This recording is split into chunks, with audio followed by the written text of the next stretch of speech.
The rain came down in sheets across Camp Lejeune, turning the parking lot outside the base commissary into a maze of puddles. Colonel Rebecca Chen stood under the awning, watching the downpour and debating whether to make a run for her car. She'd left her umbrella at home, along with her uniform. It was her day off, and she wore jeans, a plain gray sweatshirt, and running shoes. After 23 years in the Marine Corps, she treasured these rare moments of anonymity. "Excuse me, ma'am." A young Marine, barely 20, appeared beside her with packages balanced in his arms. "You waiting for the rain to stop?"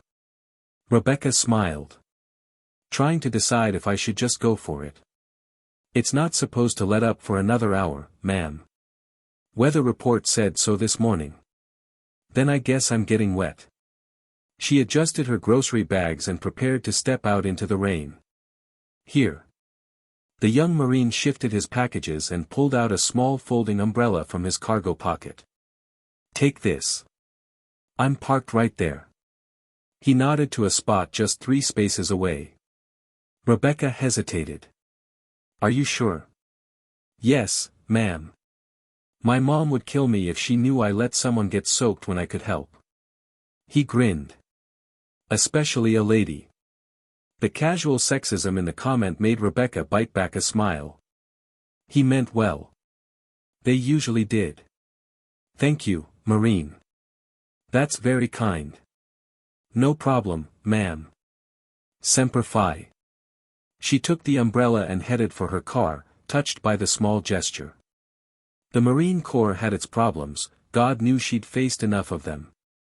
But it also had moments like this, young men and women raised to help others, to live by a code of honor. Rebecca had just reached her car when she heard raised voices back at the commissary entrance. She turned to see a knot of people gathering under the awning. More Marines, by the look of them, though most were in civilian clothes like her.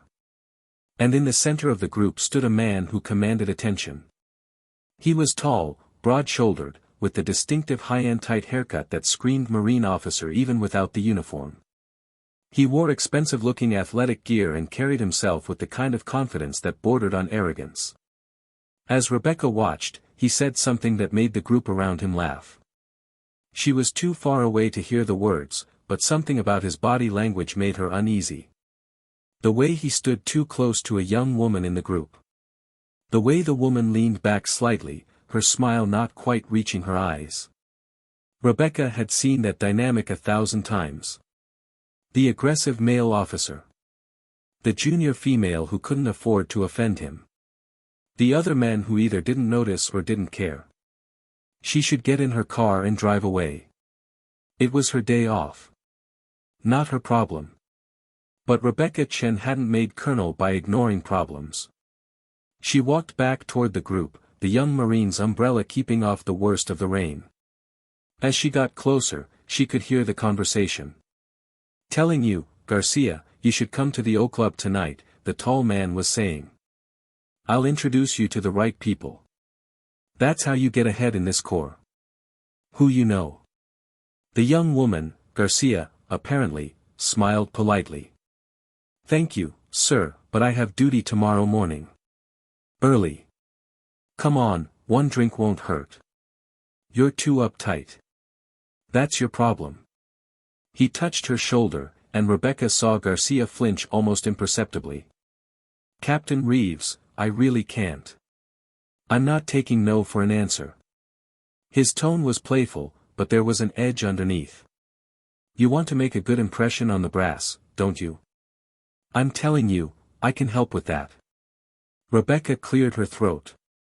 "Excuse me." The group turned. Captain Reeves looked at her with barely concealed annoyance, his eyes sweeping over her civilian clothes dismissively. "Can I help you?" His tone made it clear he had no intention of helping her with anything. "I think the corporal said she has duty in the morning." Rebecca kept her voice pleasant.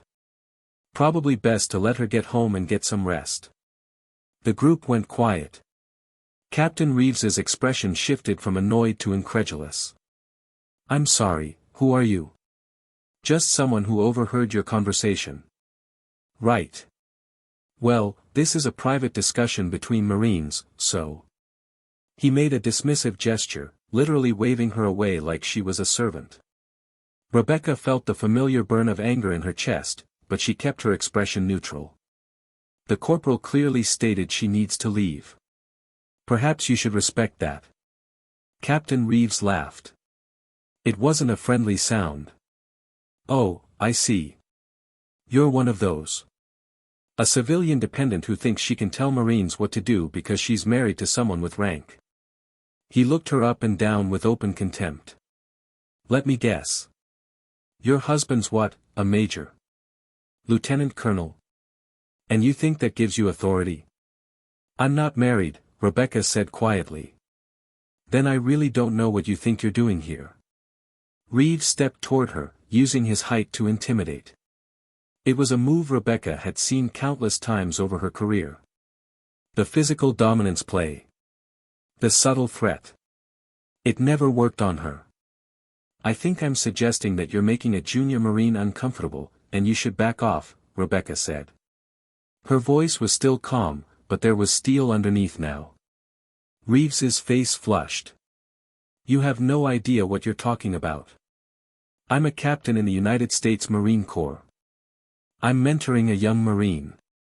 Not that I need to explain myself to some random woman in a parking lot. He turned back to Garcia. Come on, Corporal.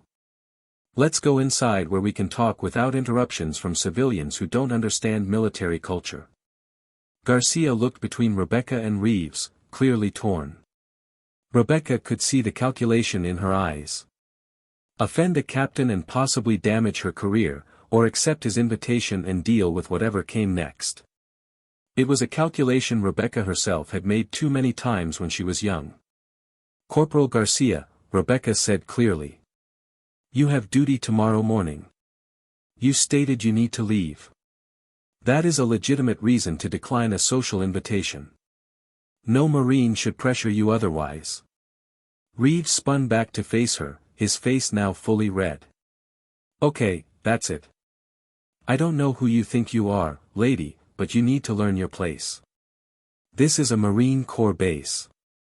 We have a chain of command here. We have respect for rank and position. Something you clearly know nothing about. Actually, Rebecca said, I know quite a bit about rank and position. Oh really? Reeves crossed his arms, his expression mocking. Did you watch a lot of war movies? Read some Tom Clancy novels. Let me educate you on how this actually works. Captain Reeves. Rebecca's voice cut across his like a knife. It was a tone she rarely used, the one that had made hardened sergeants snap to attention. I suggest you stop talking. He blinked, momentarily thrown by the command in her voice. Then he laughed again, louder this time, looking at the other Marines in the group for support. This is hilarious. Absolutely hilarious. He looked back at Rebecca with exaggerated patience, like he was talking to a child. Okay, I'll play along. Since you know so much about rank and position, why don't you tell me, what's your rank? In this military you seem to be an expert on. The other Marines shifted uncomfortably. They could sense something was wrong, even if they couldn't identify what. Garcia's eyes were wide. Rebecca met Reeves's mocking gaze steadily. She could walk away. Should walk away. Let him have his little victory, his moment of putting a civilian woman in her place. But she was so damn tired of men like him. My rank, she said quietly, is Colonel. For a moment, nobody moved. The rain continued to pour. Someone's phone buzzed. In the distance, a car alarm went off. Reeves's smile didn't falter. Right. And I'm the Commandant of the Marine Corps. Nice try, lady, but... Colonel Rebecca Chen, USMC. Rebecca pulled her military ID from her pocket and held it up. Serial number 284-7391. Currently serving as Chief of Staff for the 2nd Marine Division. The smile slid off Reeves's face like water off glass. The silence that followed was deafening. Rebecca watched the color drain from Captain Reeves's face, then flood back in a deep crimson that spread from his neck to his hairline.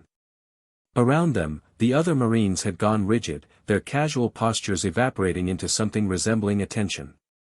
Corporal Garcia's eyes went very wide. "Ma'am," she breathed, and her hand twitched like she was fighting the urge to salute. "At ease, Corporal," Rebecca said gently.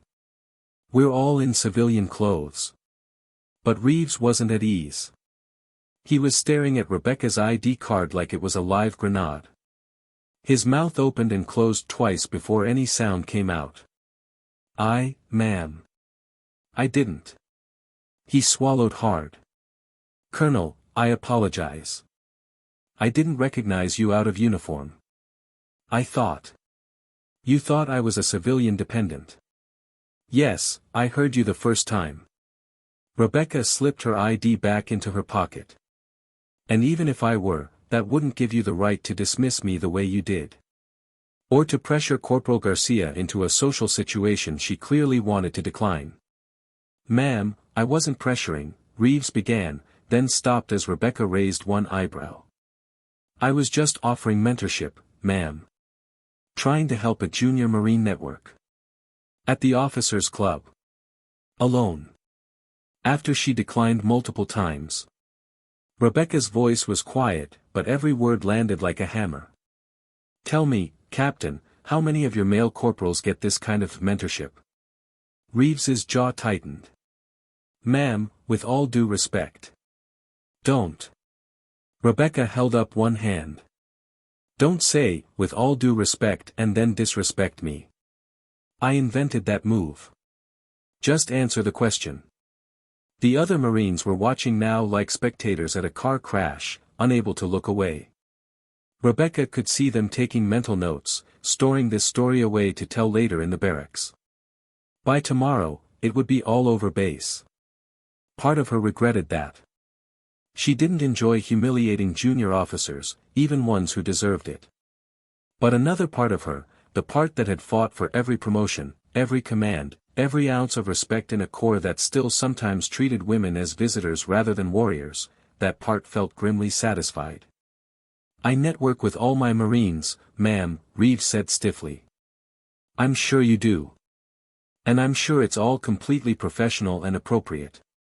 Rebecca paused. "Corporal Garcia, you're dismissed. Get home, get some rest before your duty shift." "Yes, ma'am." "Thank you, ma'am." Garcia practically fled to her car. Once she was gone, Rebecca turned her full attention back to Reeves. "Captain, what unit are you with?" 3rd Battalion, 6th Marines, ma'am." Rebecca knew it well. Good unit, solid leadership at the battalion level. Which made this situation even more disappointing. "And your commanding officer?"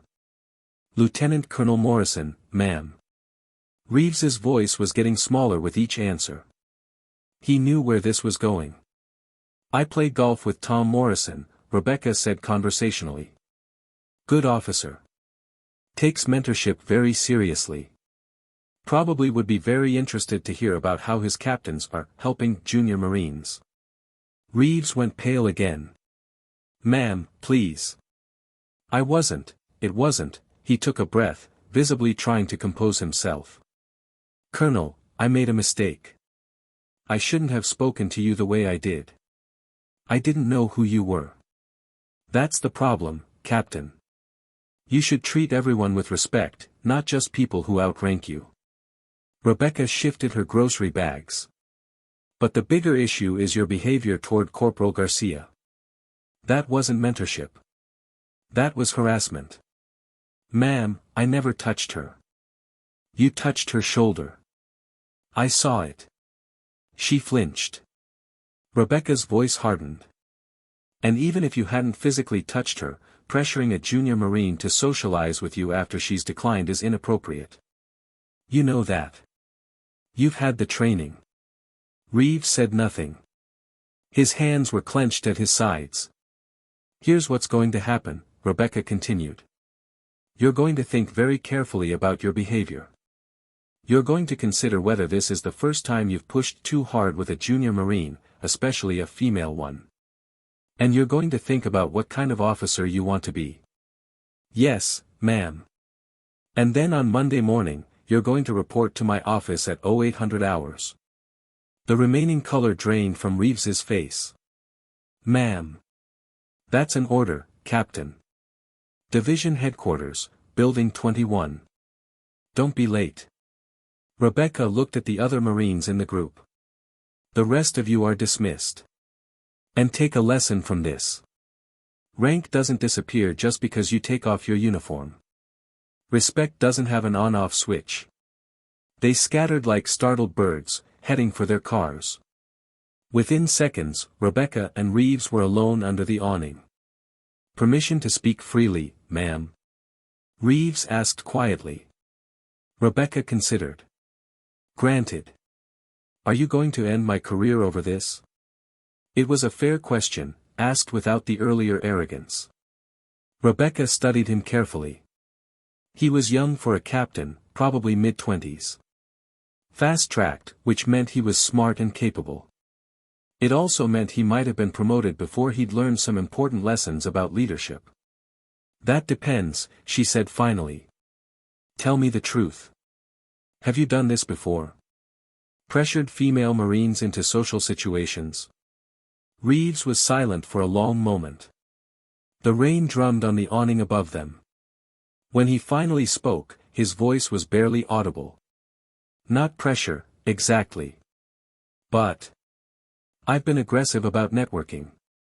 About offering help. And he swallowed. I've told myself it was mentorship. That I was helping them get ahead. But if I'm honest, ma'am, I think I liked the attention. Liked having young female Marines feel like they owed me something. The admission surprised her.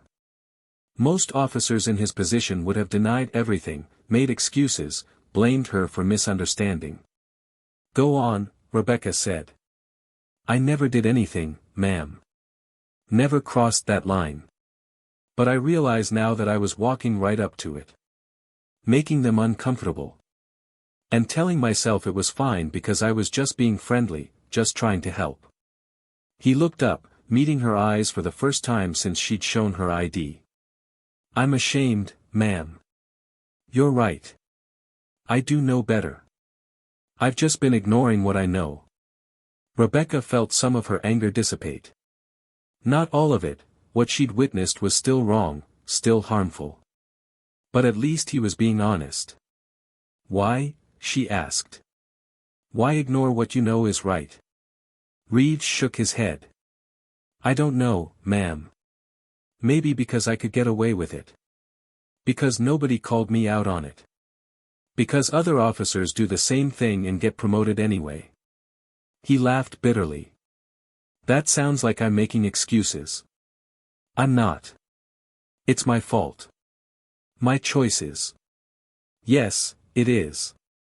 Rebecca shifted her grocery bags to her other hand. But the fact that you can acknowledge that is important. The question is, what are you going to do about it? Whatever you tell me to, ma'am. No, Captain. What are you going to do about it? Not because I ordered you. Because it's right. Reeves thought for a moment. I need to apologize to Corporal Garcia. Properly. And I need to look at my other relationships with junior Marines. Make sure I'm not creating toxic situations. He paused. And I need to be better. Not just act better when people are watching. Actually be better. Rebecca nodded slowly. That's a start. And you're still reporting to my office Monday morning. We're going to have a longer conversation about leadership, respect, and the kind of Marine Corps we want to build. Understood? Yes, ma'am. Dismissed.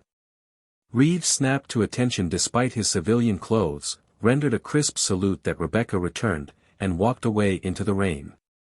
She watched him go, wondering if the lesson would stick or if he'd go back to his old patterns once the fear wore off. Time would tell.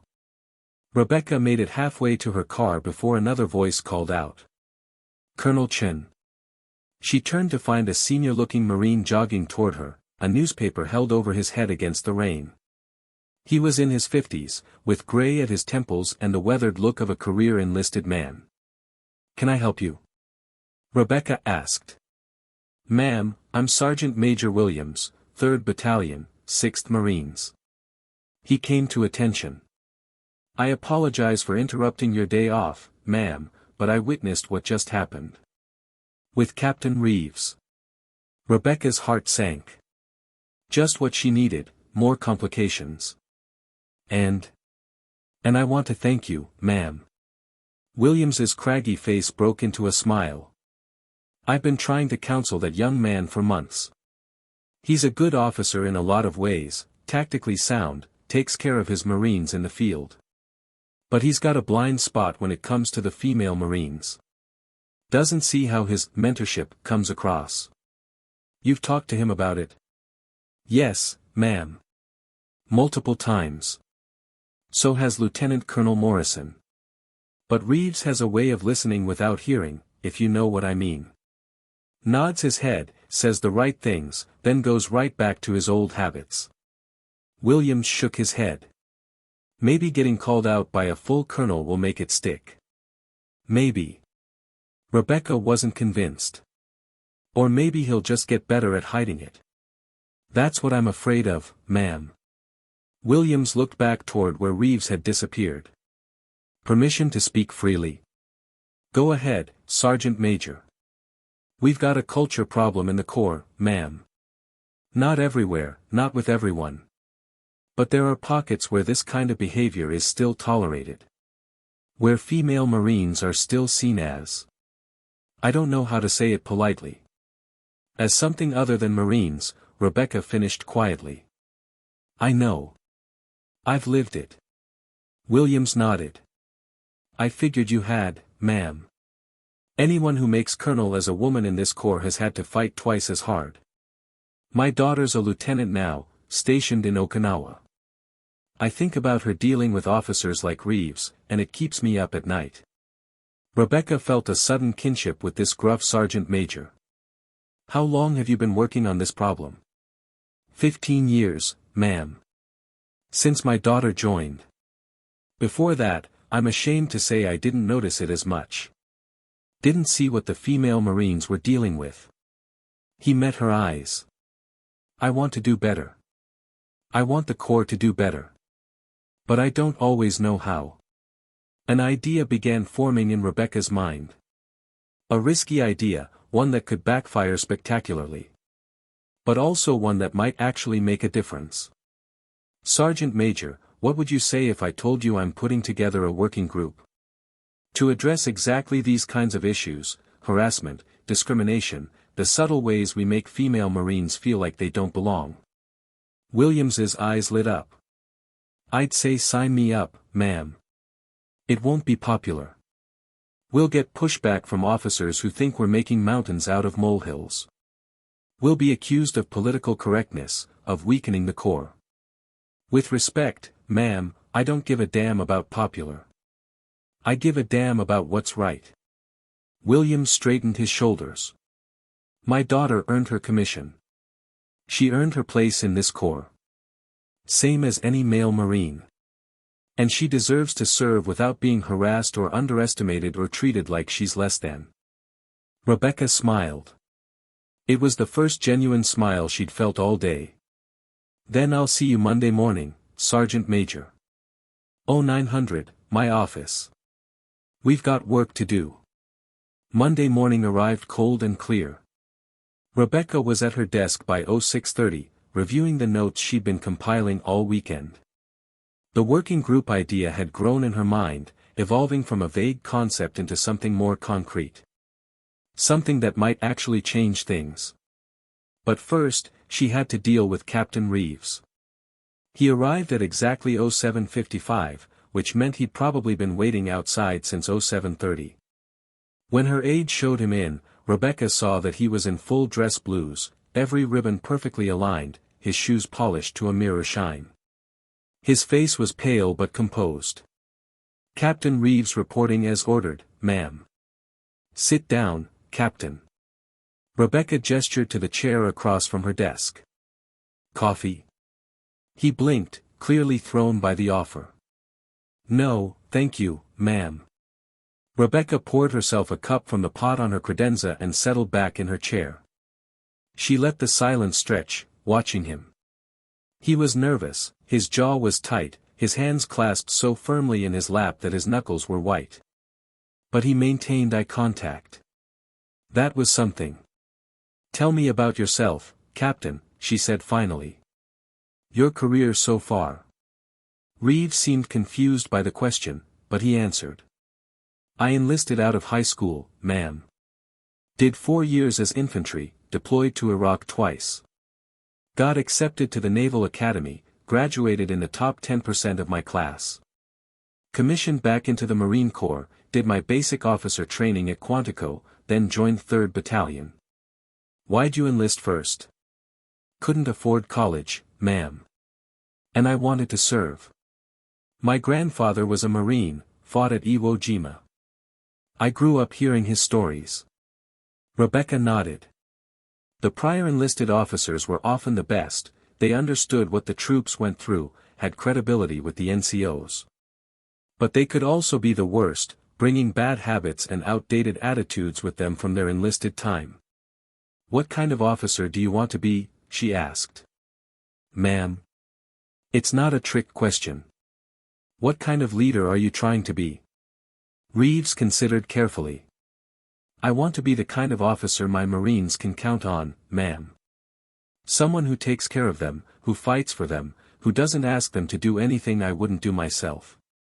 That's a good start. But it's incomplete. Ma'am. Rebecca leaned forward. You left out the most important part. You want your Marines to count on you, but do you want them to respect you? Trust you? Feel safe bringing you their problems? Of course, ma'am. Then why doesn't Corporal Garcia feel that way? Reeves flinched. I don't know if that's fair, ma'am. I've never done anything to hurt her. To threaten her. Rebecca shook her head. Captain, I'm going to teach you something that nobody taught me when I was your age, something I had to learn the hard way. Your intentions don't matter nearly as much as your impact. I don't understand, ma'am. You intended to mentor Corporal Garcia. To help her network, advance her career. Good intentions. But your impact was to make her uncomfortable. To put her in a position where she felt pressure to socialize with a senior officer. To make her afraid to say no. That's what matters. Reeves was quiet for a long moment. I never thought about it that way, ma'am. Most people don't. We judge ourselves by our intentions. We judge others by their actions. But as leaders, we have to flip that. We have to judge ourselves by our impact, regardless of what we meant to do. Rebecca stood and walked to the window. Outside, Marines were doing morning PT, their cadence calls drifting up to her office. The same rituals she'd been part of for 23 years. The same Corps she loved, with all its strengths and flaws. I'm going to tell you a story, Captain, she said, not turning around. When I was a brand new lieutenant, fresh out of officer candidate school, I was assigned to a unit where the commander didn't think women belonged in the Marines. Not in combat roles, anyway. He never said it directly, but he made it clear in 100 small ways. She could still remember Major Hendricks. The way he'd ignore her input in briefings. The way he'd assign her administrative tasks while giving the male lieutenants field commands. The way he'd joke about her presence being a diversity hire. He told himself he wasn't sexist, Rebecca continued. He said he treated everyone the same. But he didn't. He held me to a different standard. Assumed I was less capable. Gave me fewer opportunities to prove myself. She turned back to Reeves. And when I tried to point it out, he told me I was being too sensitive. That I needed to toughen up. That this was just how the Marine Corps worked. What did you do, ma'am? I outworked everyone. I volunteered for every difficult assignment. I scored perfect on every test, every physical fitness exam. I made it impossible for him to ignore me or dismiss me. Rebecca's smile was bitter. It took 2 years and a nervous breakdown, but eventually I transferred to a new unit under a commander who actually judged me on my merits. That shouldn't have happened to you, ma'am. No, it shouldn't have. But it did. And it still happens. Every day, to female Marines across this corps. Rebecca sat back down. The question is, are you going to be part of the problem or part of the solution? The solution, ma'am. I want to be part of the solution. Good. Then here's what's going to happen. First, you're going to apologize to Corporal Garcia. A real apology, not a justification. You're going to acknowledge that your behavior made her uncomfortable, and you're going to commit to doing better. Yes, ma'am. Second, you're going to attend a leadership workshop I'm developing.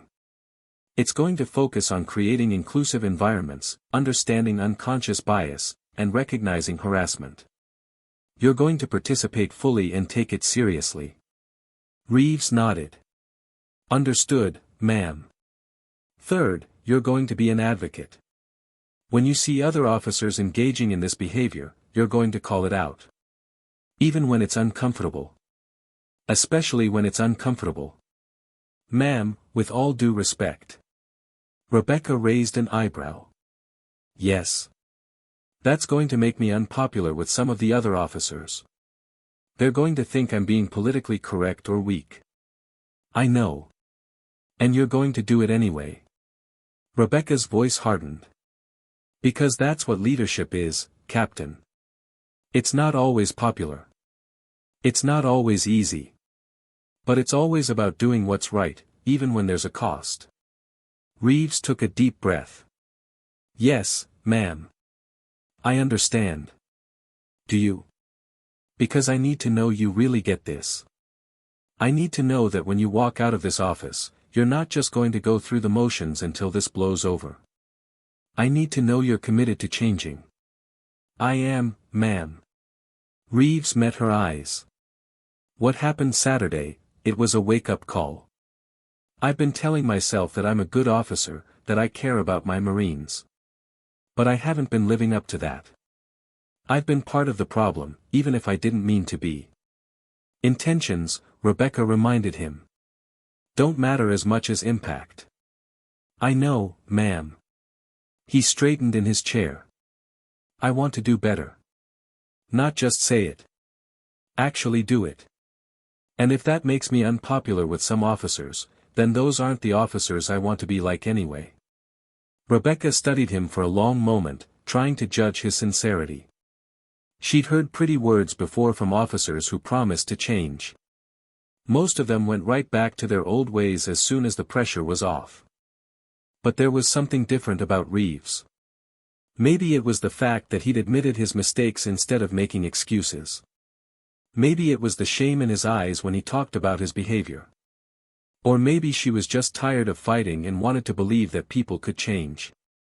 Okay, she said finally. I'm going to trust you, Captain.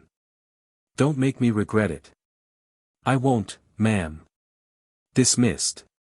My aide will give you the details about the workshop. Reeves stood, saluted, and headed for the door.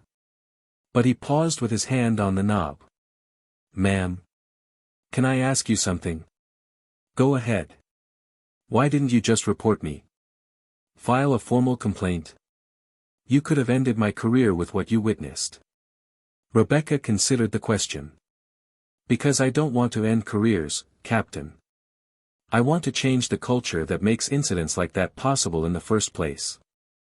I can punish you, or I can try to educate you. One of those approaches might actually make a difference. Reeves nodded slowly. Thank you, ma'am. For giving me a chance. After he left, Rebecca sat at her desk for a long moment, hoping she'd made the right call. Then she pulled out her notebook and started preparing for her 9 o'clock meeting with Sergeant Major Williams. He arrived promptly, carrying a folder thick with papers. Morning, ma'am. I took the liberty of doing some research on existing programs at other installations. He set the folder on her desk. Figured we shouldn't reinvent the wheel if someone else has already done good work on this. Rebecca smiled. This was why she valued senior NCOs, they got things done. Good thinking, Sergeant Major. What did you find? Mixed bag, ma'am. A lot of mandatory training that Marines sit through without really engaging. Death by PowerPoint, if you know what I mean. He pulled out several documents. But there are a few programs that seem to be working. The key seems to be making it interactive, making it real. Not just lectures about policy, but actual discussions about situations people have faced. That matches what I was thinking. Rebecca pulled out her own notes. I want to create scenarios based on real incidents. Have Marines discuss what they do, why it matters, what the impact is. Make them think instead of just absorbing information. That could work, ma'am. But we'll need buy-in from leadership. If the senior officers treat it like a joke or a waste of time, the junior officers and enlisted will too. I know. That's the hard part. Rebecca leaned back in her chair. I've already got pushback, and I haven't even formally proposed this yet. I mentioned it to a couple of my fellow colonels over the weekend, and the response was, lukewarm at best. What did they say, ma'am? That we have more important things to focus on. That this is a distraction from our core mission. One of them actually used the phrase, the pussification of the Marine Corps. Williams grimaced. That's disappointing, ma'am. But not surprising. No, it's not. Rebecca felt the familiar frustration rising in her chest. But here's the thing, Sergeant Major. Our core mission is to be ready to fight and win. And we can't do that if we're wasting the talent of half our force because we make them feel unwelcome. We can't do it if our female Marines are spending energy dealing with harassment instead of focusing on their jobs. Agreed, ma'am. But you're preaching to the choir. The question is, how do we convince the people who don't already agree? That was the question. And Rebecca didn't have a good answer yet. We start small, she said finally. We run a pilot program. Get volunteers, people who are already on board. We show measurable results. And then we expand from there. Smart, ma'am. And I might have a suggestion for the pilot. I'm listening. 3rd Battalion, 6th Marines. Lieutenant Colonel Morrison is a good man. I think if you pitched this to him, he'd support it. And after what happened with Captain Reeves, it might be good timing. Rebecca considered. Morrison was a good officer, and his unit had a solid reputation. If they could show results there, it might convince other commanders to buy in. Set up a meeting, she said. You, me, and Morrison. This week if possible. Yes, ma'am. Williams made a note. Anything else? Rebecca was about to say no when her desk phone rang.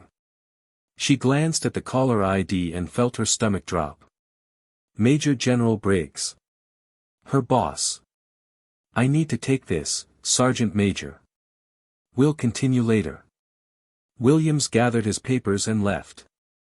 Rebecca took a deep breath and picked up the phone. Colonel Chen. Rebecca, it's Jim Briggs. Got a minute? Of course, sir. Good. I need you in my office. Now. The line went dead. Major General Briggs's office was on the top floor of division headquarters, with windows overlooking the parade ground. Rebecca had been there dozens of times for briefings, planning sessions, and the occasional one-on-one meeting.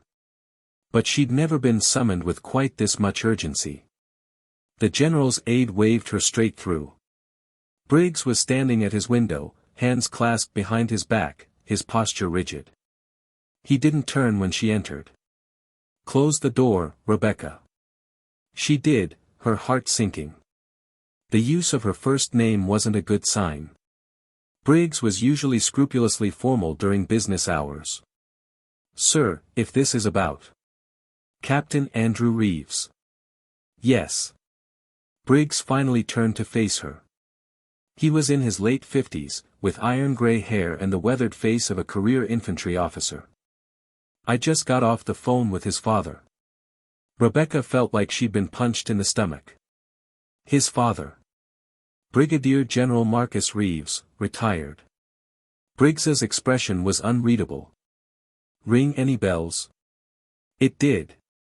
General Reeves had been a legend in the Corps, a decorated combat commander who'd retired 5 years ago after a distinguished career. Rebecca had never met him, but she knew the name. "I didn't know Captain Reeves was his son, sir." "Neither did I, until 20 minutes ago." Briggs moved to his desk and sat down heavily. "Apparently, the captain called his father over the weekend. Told him about your encounter at the commissary.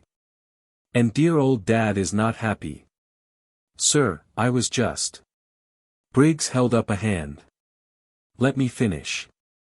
General Reeves, the retired one, called the commandant. Who called the CG? Who called me? And now I'm calling you. Do you see how this works?" Rebecca's hands clenched at her sides. "Yes, sir." "Good. Now, before I render judgment on this situation, I want to hear your version. What exactly happened?" Rebecca recounted the incident, keeping her voice level and factual. She didn't embellish, didn't editorialize. Just stated what she'd witnessed and how she'd responded. When she finished, Briggs was quiet for a long moment. "So you threatened to report him to his commanding officer," he said finally. "I told him he needed to think about his behavior, sir. And I ordered him to report to my office for a counseling session." "Which you conducted this morning?" "Yes, sir." "Without notifying me?" "Without notifying his chain of command?" "Without following any kind of formal process?" Briggs's voice was getting harder. "Rebecca, do you have any idea what kind of position this puts me in?" "Sir, with all due respect, I was within my authority to counsel a junior officer about inappropriate behavior." "You were within your authority to report it through proper channels. To let his chain of command handle it. Not to ambush him in a parking lot and then threaten his career." Rebecca felt heat rising in her chest. "I didn't ambush him, sir. I witnessed him harassing a junior Marine." "You witnessed a conversation that you decided to interpret as harassment." Briggs stood again, pacing. "Rebecca, I know you mean well. I know you care about this issue. But you can't just go around inserting yourself into situations without considering the consequences. The consequence of me not intervening would have been Corporal Garcia feeling pressured into a compromising situation with a senior officer, sir. You don't know that. You assumed." "I observed, sir. I saw her body language. I heard her decline multiple times. I watched him ignore her stated boundaries." Rebecca kept her voice steady, but she could feel her control slipping. "And I did what any officer should do, I intervened to protect a junior Marine."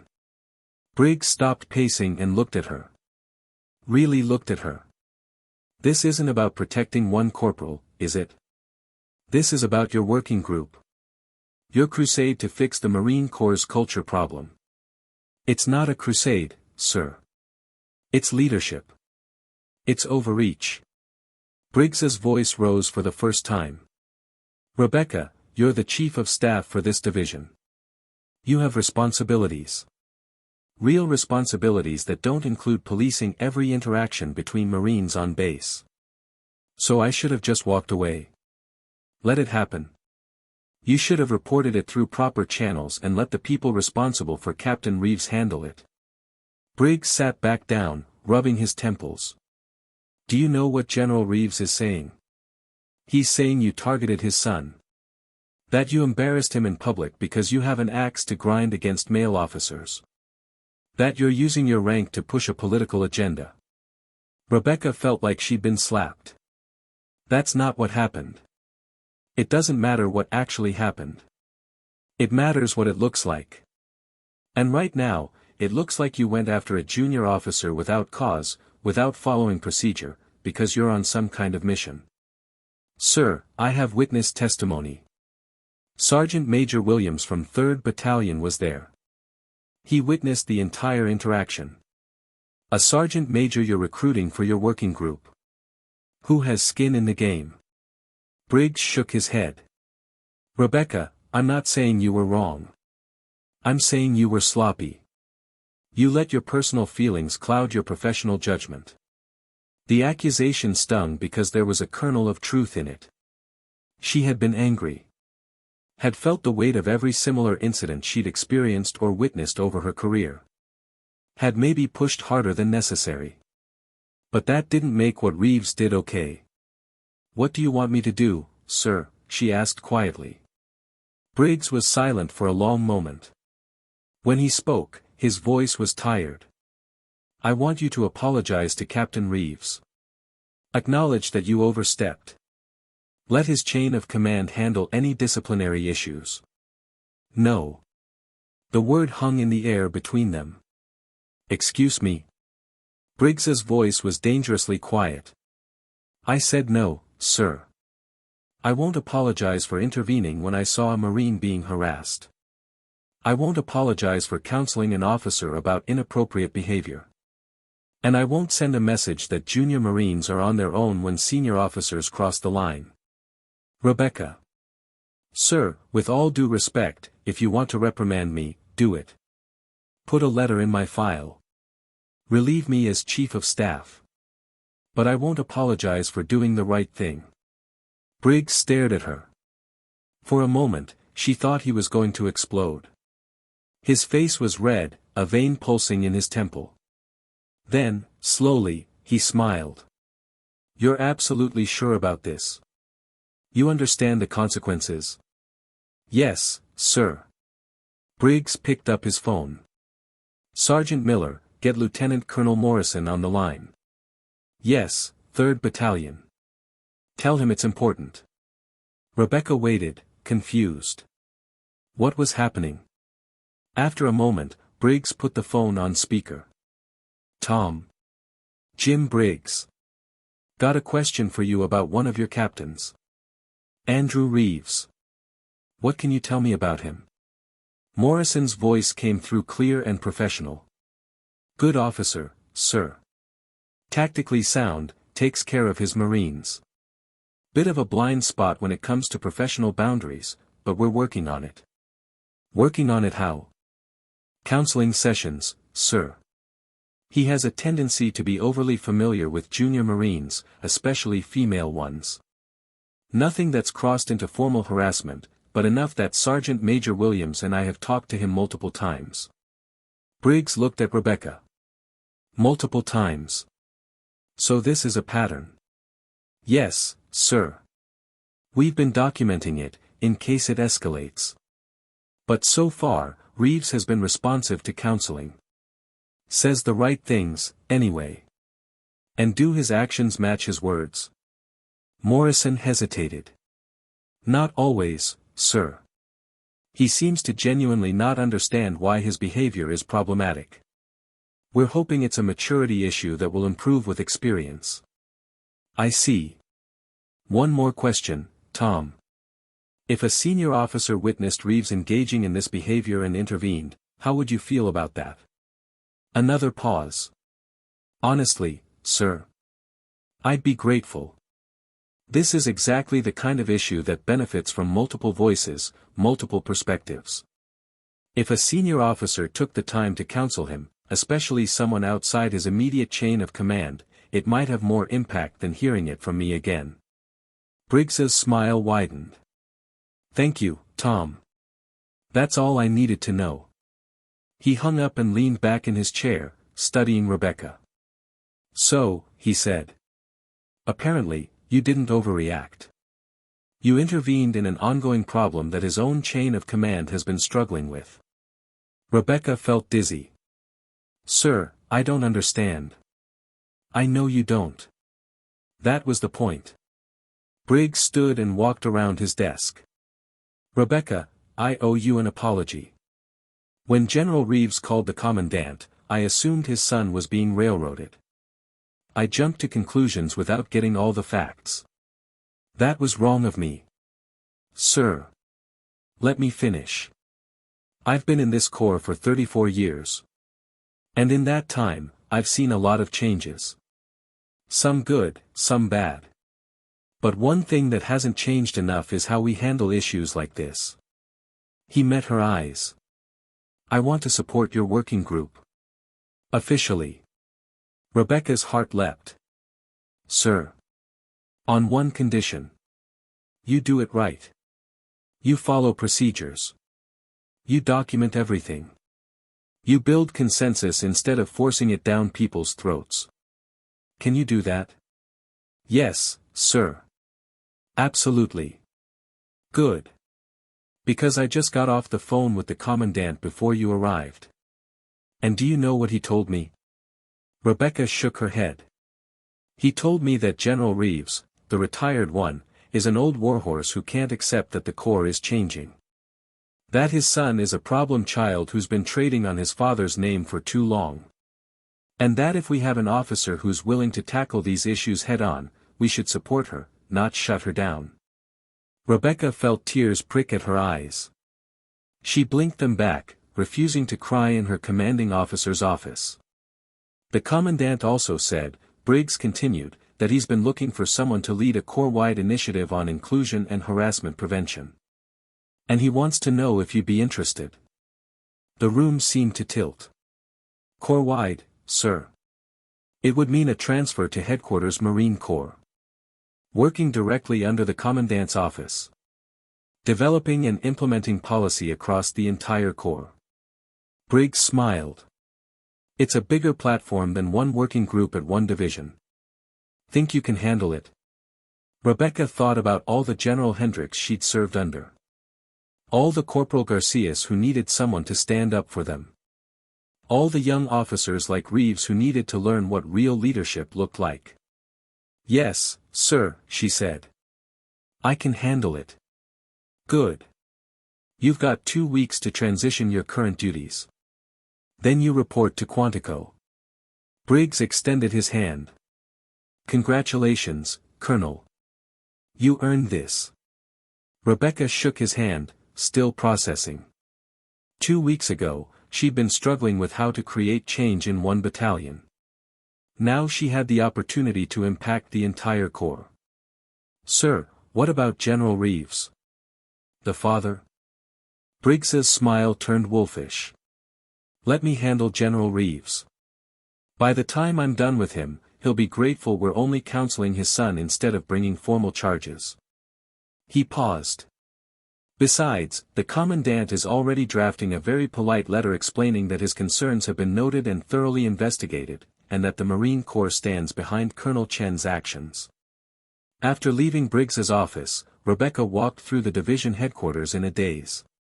She found Sergeant Major Williams waiting outside her office. How'd it go, ma'am? He asked, worry clear on his face. Rebecca laughed, a slightly hysterical sound. I'm being transferred to headquarters Marine Corps. To lead a corps-wide initiative on inclusion and harassment prevention. Williams's face split into a huge grin. Outstanding, ma'am. Wait. Does that mean the working group here is cancelled? No. It means you're going to run it. Rebecca pulled out her notebook. I'll get you started, set up the framework. But you'll be the one implementing it at the division level. Think you can handle that? Yes, ma'am. Absolutely. Williams straightened. We're going to make a difference, ma'am. Real change. I hope so, Sergeant Major. I really hope so. That evening, Rebecca sat in her small base apartment, a glass of wine in hand, thinking about the strange path her career had taken. From a brand new lieutenant fighting for respect, to a colonel fighting for culture change. From being blocked from doing the right thing, to being given the authority to do it across the entire Corps. Her phone buzzed. A text from an unknown number. Asterisk Colonel Chen, this is Captain Reeves. I just wanted to let you know I spoke with Corporal Garcia today. Apologized properly. She accepted, though I could tell she was wary. I don't blame her. I also wanted to thank you. My father called me, angry about what happened. He wanted me to file a complaint against you. I told him no. That you were right, and I needed to hear it. He didn't understand. But I do. Thank you for not giving up on me, asterisk. Rebecca read the message twice, then typed a response. Asterisk don't thank me, Captain. Just be better. That's all any of us can do, asterisk. She looked around her apartment, at the photos of her career on the walls. Her commissioning ceremony. Her first deployment. The ceremony where she'd pinned on Colonel. And she thought about all the young women coming up behind her, the next generation of female Marines. Maybe, just maybe, they'd have an easier path than she did. Maybe they'd spend less time proving themselves and more time just being Marines. It was a long shot. Changing culture was hard, maybe the hardest thing she'd ever attempted. But Rebecca Chen had never backed down from a hard fight. And she wasn't about to start now.